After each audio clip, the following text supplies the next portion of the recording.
Alright, now that the shed's built, let's take a look inside and see what's going on. Got my ground rod going in right there. I rented the hammer drill, but I hit bedrock after about 2.5 feet. So I got a post driver and just waiting for my son to come finish it up. He got it down pretty good, so anyway, Mitsubishi's gonna set right here. The wallboard's in the trailer. I spray foamed the gable ends plus part of the ceiling with these little kits here. Each one of the kits are $400 a piece, and I ran out. I'm not going to go spend another $400 for another kit to finish it up. I'm just going to put bats up in the rafter spaces that I didn't finish up. I'll show you here in a second.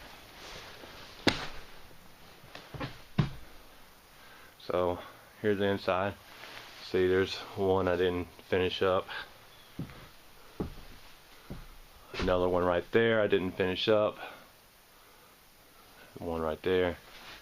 And two on the ends.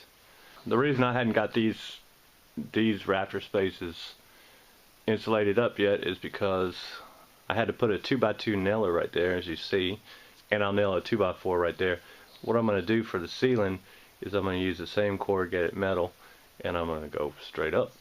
So I had to use some 1x4s to fur down all the way across, and then put my metal up.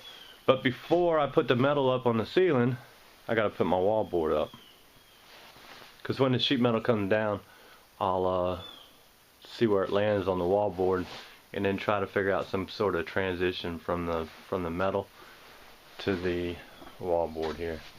And this is actually exterior siding. It's a faux barnwood look. It can be stained, and that's what I'm going to use on the wall. I want to give this place like a rustic cabin-y kind of feel, so I'll stain the wallboard kind of a weathered gray or something like that, some barnwood color, whatever. And I got wall sconces there, one right there. TV's gonna go right there. Another one over there. I got cans up in the ceiling, and up here on the top of the plate right there, I've got a gap about like that, about a 2-inch gap right there. I'm gonna find some sort of light to run across there, and then that way the light can shine up on the metal and put more light in here. I had some rope light that I tacked up there yesterday just to see what it would look like, and it doesn't offer any light at all. And of course there's my wire for outlet or whatever I'm gonna put up there, probably an outlet so I can plug the lights in on the gables. Can't see it, but maybe you can. But my wire's right there, same thing. After I put that 2x4 nailer there, I'll mount a box. So anyway, that's the inside of the shed for the time being. Next time you see it, maybe the walls will be up. Alright, so the walls are done. Getting ready to put my furring strips. Look, there's bad insulation.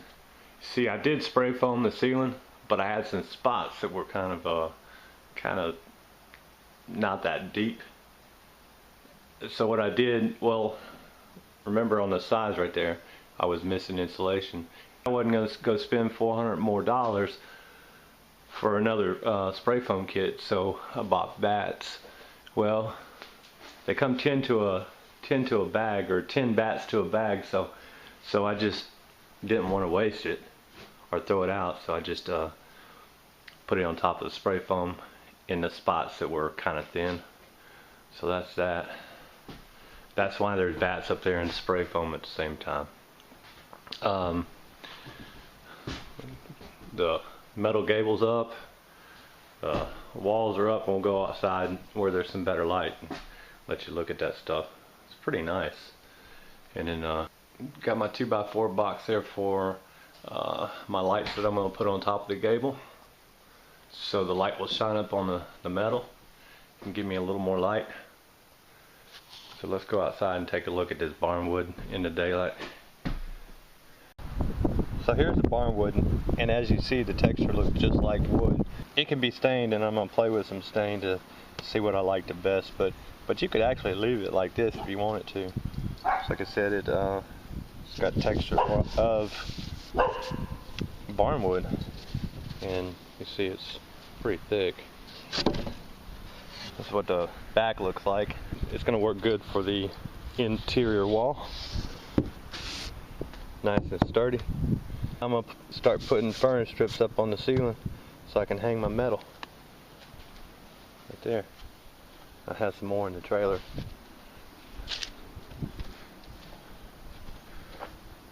Right there. There's all my 1x4 furnace strips.